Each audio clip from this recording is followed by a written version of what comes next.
Welcome to the Slow Living Collective podcast. I'm Amy, wife, mother of two and devoted homemaker.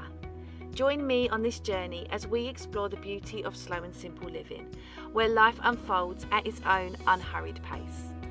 I'll take you through my experiences of slowing down, tending to our allotment plot, finding joy in the little things and making the most of our small home. Together we'll learn to live in harmony with the ever-changing seasons, discovering the magic that lies in embracing the present moment. So let's embark on this enriching adventure towards a more intentional and fulfilling life. Hey everyone, and welcome back to another episode of the Slow Living Collective podcast. I'm Amy. Thank you so much for being here for today's episode. So today we are diving into the fascinating world of seasonal changes, and specifically the transition from the vibrancy of summer to the coziness of autumn. Now listen, this is a little premature because if you follow me over on Instagram, you guys are going to know that I have been waxing lyrical about the fact that it doesn't actually switch from summer to autumn until the autumn equinox on the 22nd of September. So we actually, at the time of recording this, it is the 22nd of August. We have a whole month left of summer. But equally, while I'm recording this, the sky is grey, it's really windy, and it's felt a little autumnal today, I will say. But I want to talk about seasonal changes because although autumn doesn't particularly start until the end of September and we can have fantastic weather in September, just as an example, I always take, this is going to sound a bit privileged, I always take a second holiday in the autumn, and I always have done as long as I've been able to, and it can be changeable. Certainly it can be changeable in September, but you can get some really good weather in September. I can't remember whether it was last year or the year before, we actually had a heat wave in September, so it is definitely a changeable month. It is typically I guess a changing into autumn. You can start seeing the signs of autumn everywhere. And I know meteorologically autumn will begin on the 1st of September, but really autumn begins on the 22nd of September. It runs from autumn equinox at the end of September through to winter solstice, which is usually around the 21st or 22nd of December. So that is the period that we are usually looking at for autumn. But September is coming, and I know everybody can't wait to get their pumpkins out. Not a euphemism. Everybody can't wait to get their pumpkins out. And listen, I get it. Autumn is my favourite season. And what I am also trying to practice is patience and just living in the present, living in the now, and not constantly thinking ahead like, okay, so autumn is coming, and then, before you know it, autumn as a period of time is going to be, like I said, from the 22nd of September through to winter solstice late in December. And you can guarantee that the second Halloween is over, people have disregarded autumn in its entirety and are straight into Christmas. And listen, Christmas is fantastic. I have small children. Christmas gets more and more exciting for me every year. I am not a big over-the-top Christmas person. There's nothing wrong with if you are, but I do like to really feel my way through each season. That being said, I'm obviously not going to wait until winter solstice to crack on with Christmas. 1st of December, I'm a 1st of December kind of girl, and I rarely will go earlier. But anyway, that's not what we're talking about today. I'm sure I'll do a episode later in the year about all of that. The thing about September is, while I keep saying that it's still a summer month, summer is still here, let's live in the present, let's not rush it on, let's enjoy it, because autumn is an incredible season, and so many people will say that it is their favourite, and I can, it's my favourite, I can understand why. But autumn is a season that is often associated with things like change, nostalgia. It's beautiful, and we are getting into the tail end of the year, and I think there's almost this sort of natural feeling around this time of year, and I really do think it stems back to the years that maybe we were at school. The summer holidays finish usually in England, at least around the end of August, very, very early September. So you'll find that if you have children, or when you were a child, that you would go back to school very early in September in England. I know Scotland does things differently. I'm not so sure about Wales and Northern Ireland for the UK, but that's the sort of time that you sort of, I don't know, it's kind of like a new start, right? A new start, a new year.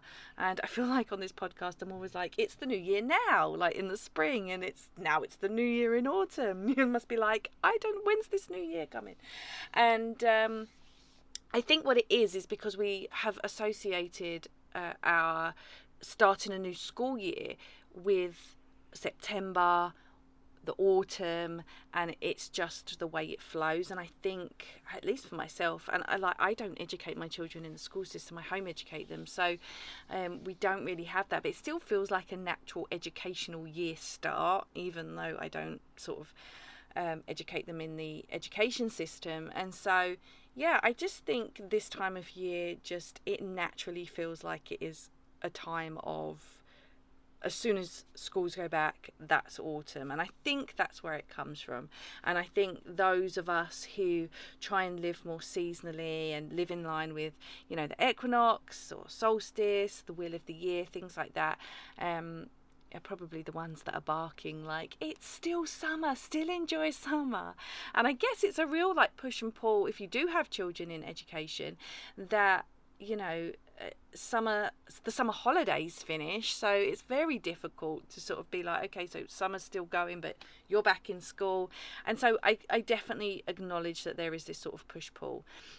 So whether you want to embrace September as another summer month, or whether you feel like it is a time of change and a time for autumn, I think this episode will still be helpful, because it's, like I said, September is such a changeable month, and autumn is a season that is so associated with change. And September, whether you acknowledge it as another summer month or part of early autumn, however that looks to you, you are going to see the changes of the seasons. There are many times of year where I think this occurs. September is one of those months where, it could be summer, but it could be autumn. November is another one. Well, it very much could still be late autumn, but it feels quite wintry. And, February, March time, as soon as March rolls around, everyone's like spring. But really, again, spring doesn't really start until the end of March at spring equinox. So there's these, spring is the same, and again June as well. June has solstice towards the end, so really the beginning part of June, it's still technically spring, but we all think of it as summer. And so those, I would say, so September, November, February, March, I guess, and June, they're very much changeable months, in the sense that it's still one thing, but you can very much see elements of the other. And so when it comes to September, it can still be quite summery, and it is still summer until autumn equinox, but actually there is a lot of elements of autumn all around us, and there is a lot of change in nature, a lot of beauty in nature, and I think we start to feel it as well in ourselves, and that's the most important thing about seasonal living, is how we feel. Because I always come back to this, that seasonal living is at the crux of slowing down and simplifying. And I think it often gets pushed by the wayside, seasonal living is something different, but it's not. It's because to live seasonally is to live cyclically, and so when you live within that cycle of the year, it it means that you do have those moments through the summer, for example, where you are busy, you're socializing, there is a lot going on, but you feel very awake and alive and vibrant. You're getting a lot of daylight, sunlight, and you feel good. Like if you operated at that level in the winter, you would be like, oh goodness, I need to go and lie down. And so naturally, as the year ebbs and flows, we feel differently. And so, you know, as we move into autumn and then eventually into winter, we will start to slow down. We will notice that change, not just in nature, but in ourselves as well. And we will feel less of a desire to socialise on a summer level. We'll feel less desire we won't be as vibrant. We won't be as, you know, full on, and we just need to rest and go inward a little more, and we definitely see that as we make that trajectory through the winter as well. Because, you know, as we're going into autumn, and even now in summer, in late summer, we can already see the days are growing shorter, the nights are longer. That's what equinox is. It's when you get to the point of equal day to night. And you are going to see, you'll start to see, I think, sort of as we roll into September and we go through September, that nature is going to start those very early signs of the transformation it makes into winter. And I think so many people enjoy autumn for its beauty. There is a lot of very visible change. And I said this in last week's episode, like where I'm sitting, where my desk is, I look out of my window and I'm overlooking a tree and I can see all the acorns. They're green at the moment, but you know, that time is coming and I can see it already. And I think that's one of the most striking changes in autumn. It's the transformation of nature and of our landscapes, because we're so used to this time of year, you know, looking out, everything is lush and it is green, and suddenly we start to sort of see the greens fade away, and you are going to see maybe reds and oranges and yellows. I think for me, that is one of the most beautiful things. I love just being able to, whether it be drive down a road or walk through the park, and just be completely taken aback by the colours. And I remember this time, it was when I had the first year I had my daughter, and she was born in February, and we had been, I think we might have even been pumpkin picking, which was definitely when she was pre-1 at this point, so it was definitely for me and for the photos rather than any enjoyment that she was going to get from it. But I think we went pumpkin picking. I'm sure that's what we were doing. And maybe it wasn't. Maybe I'm remembering it wrong. But regardless, we stopped on the way back from wherever we were, and we said, I think I said to my husband, like, oh, why don't we just like stop and go for a walk through the park? And just our local park. And I don't know whether or not I'd been there in autumn before. I want to say I hadn't, because when we stepped into the entrance to the park, I was just greeted with the most beautiful colours. Like, I was literally taken back by how beautiful it looked. The oranges, the yellows, the leaves had fallen on the ground. The sun was shining, the sky was a beautiful blue. It was one of those really crisp late autumn days. And I just remember thinking, like, wow, this is incredible. This it's the kind of beauty that I don't necessarily see in the other seasons. Every season is beautiful in its own way, but I think it's just such a striking change as nature moves from summer into autumn, that I think, you know, all those vibrant colours, it's just amazing to me. And, you know, the change in colours are a result of obviously a process that the leaves are undergoing. And I think, I'm probably going to butcher what it's called, but I think it's called senescence.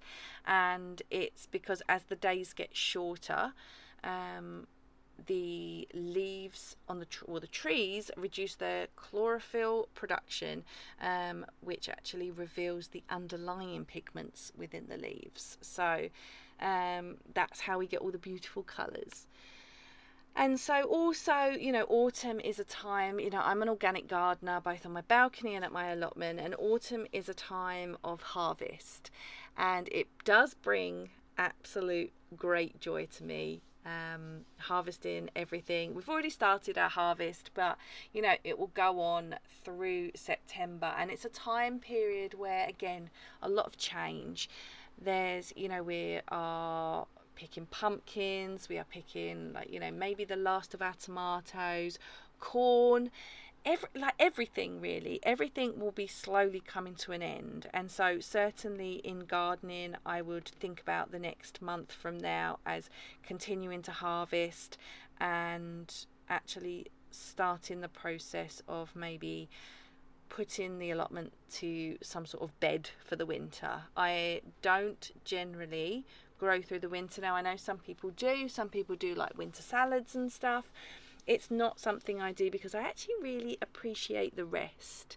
Do you know, growing at the allotment is really hard work, and I put a lot into it, and it still is not enough, I would say. I really would say that.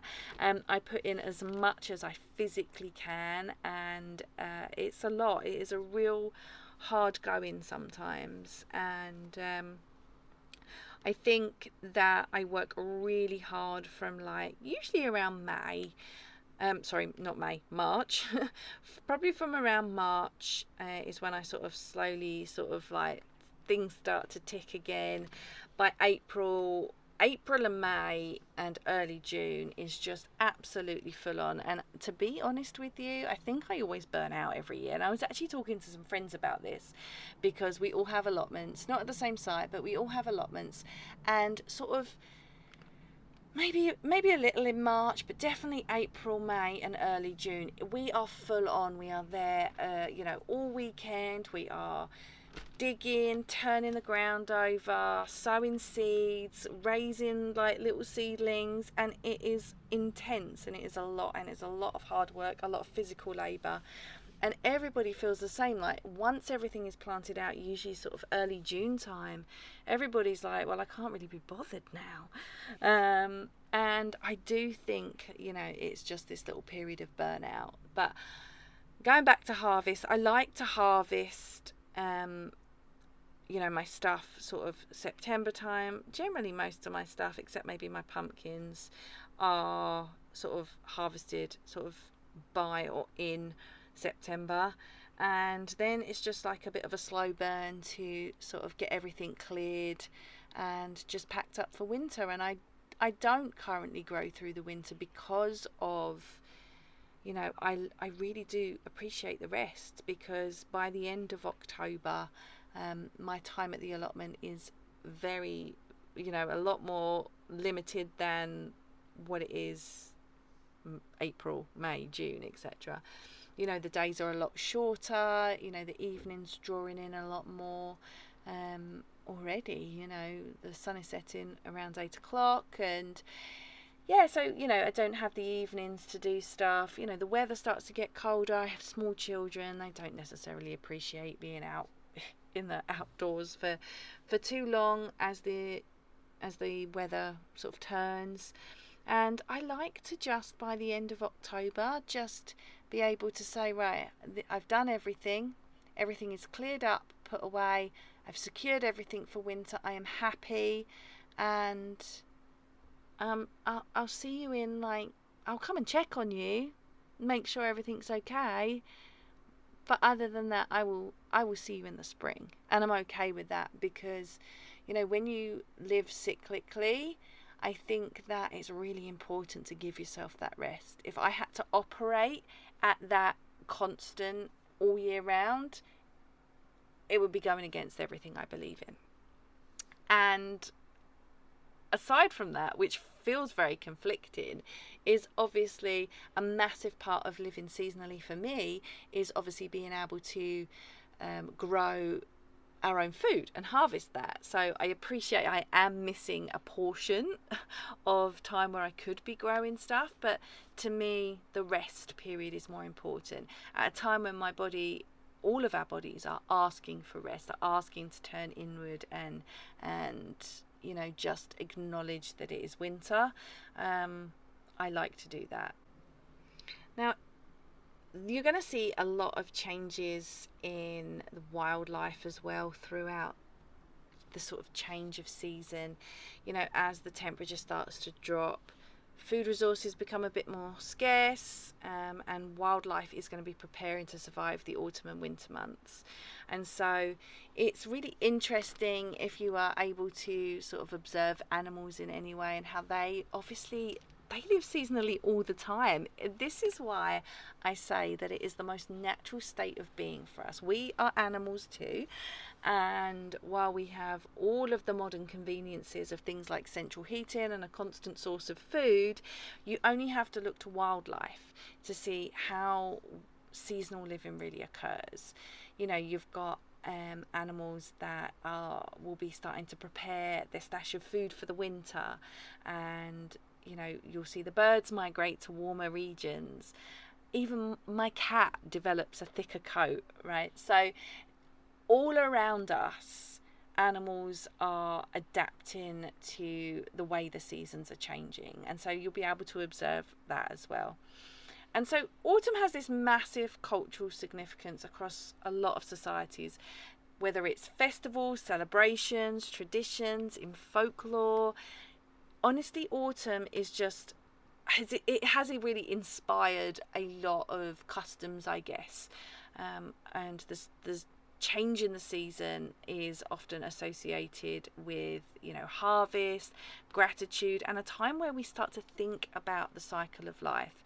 Because while I talk about living seasonally in a sense of like spring, summer, autumn, winter, cyclical living occurs across our life in so many different ways. Now, if you're a person who experiences a menstrual cycle, for example, you have a cyclical nature to that as well. So, you know, let's say the average menstrual cycle is 28 days long, and you have 4 phases within that, and you will have your bleed. So you will have that as one part. So it's split into 4 parts, just like the seasons of the year.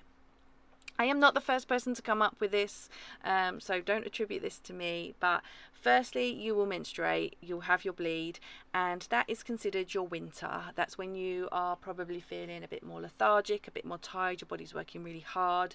And then you will move into your follicular phase. Now, your follicular phase is where you are prepping for ovulation.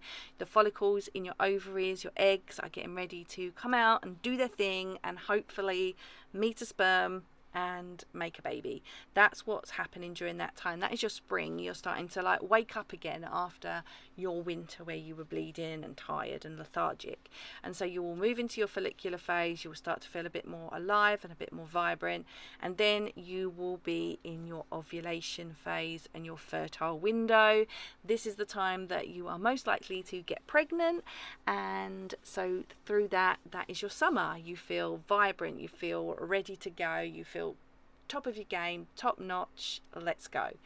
And this is obviously the time, nature's very smart, right? This is the time where you would most want to do the things that you want to do to make a baby. And so nature is smart, because nature will want you to do those things, because nature wants you to have more and more children. And you know, obviously we live in a world where we are able to you know, pick and choose as we will. But then also you will then move into your luteal phase, which is your autumn, as you start to slow down and just get ready for your winter. Your bleed, your menstrual cycle will begin again. So cyclical living occurs in everything. Everything we do, we are living in a cycle. And I think so often, and I really do think it's just modern society has just really ripped us away from it, that we feel like it's just something different, that, you know, seasonal living is just this trend, or this, you know, a different way of living. And while it is obviously a different way of living, it's the most natural way of living. It's different in that it's different from modern society, and that is it. So I just think, this is going to be, the next month is going to be a season of change. We are going to see elements of the summer still here, and we're going to see elements of autumn still coming in. And I really think it's a really beautiful time, and I'm actually really excited by it. Obviously, because I love autumn anyway, so I'm just in my element as things start to change. But there is so much around us that we can see that still is summer. We still have the benefits of summer, the benefit of feeling like it's summer. We're still feeling top of our game.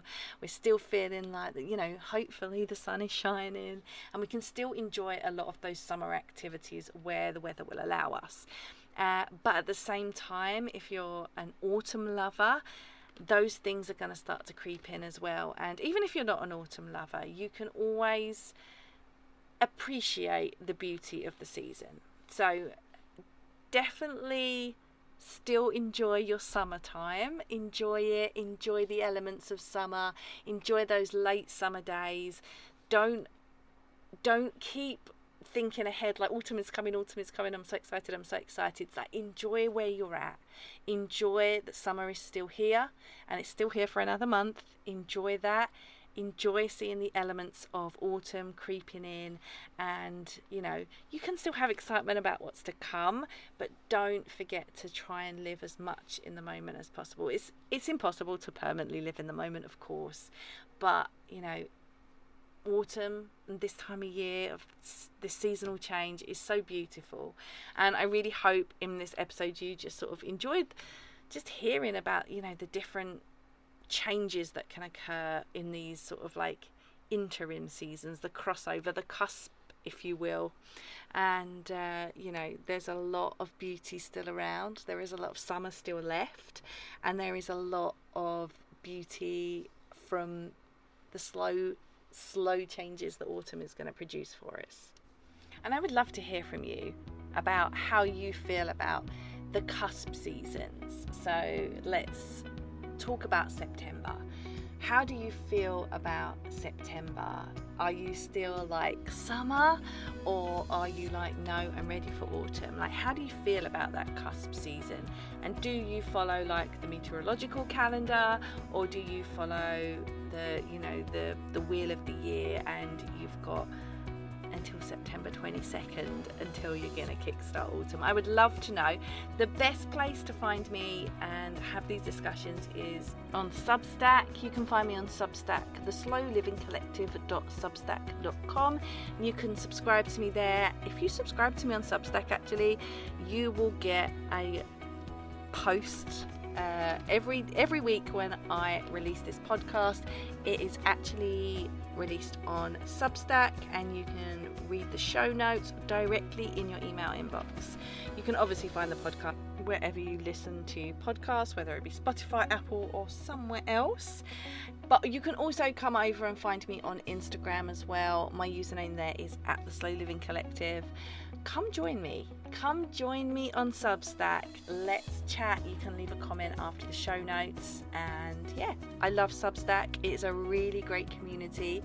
And if you're into slow, simple and seasonal living, which I think you probably are because you're listening to my podcast, then you're going to find a lot of amazing creators over on Substack as well. And so yeah, come join me on Substack.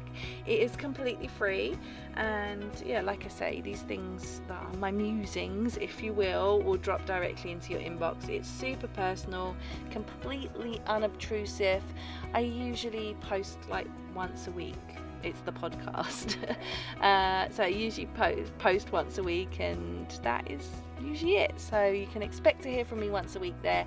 But do come follow me over on Instagram as well. I would love to connect with you and chat. And yeah, I think that's everything for today. Thank you guys so much as always for listening, and I will catch you in my next episode.